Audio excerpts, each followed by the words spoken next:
Hello అండి. నేను మీ doctor Ritesh Reddy, consultant gastroenterologist at Asian multi speciality hospitals, Kadapa. So, మనం ఈరోజు మాట్లాడుకోబోయే టాపిక్ పేరు ప్యాంక్reatitis. ప్యాంక్reatitis అంటే క్లోమ గ్రంథిలో వాపు. అంటే ప్యాంక్రియాస్‌లో ఇన్‌ఫ్లమేషన్‌ని ప్యాంక్reatitisగా పరిగణిస్తాం.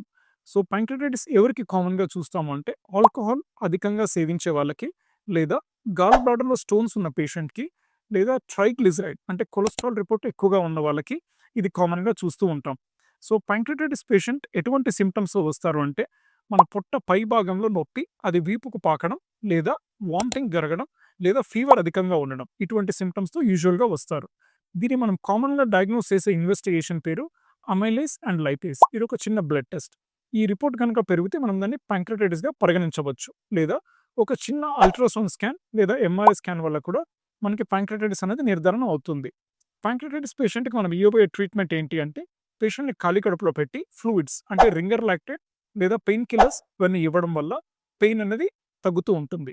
సో, ప్యాంక్రియాస్ పేషెంట్‌కి ఫస్ట్ 24 అవర్స్ అన్నది గోల్డెన్ టైమ్ పీరియడ్.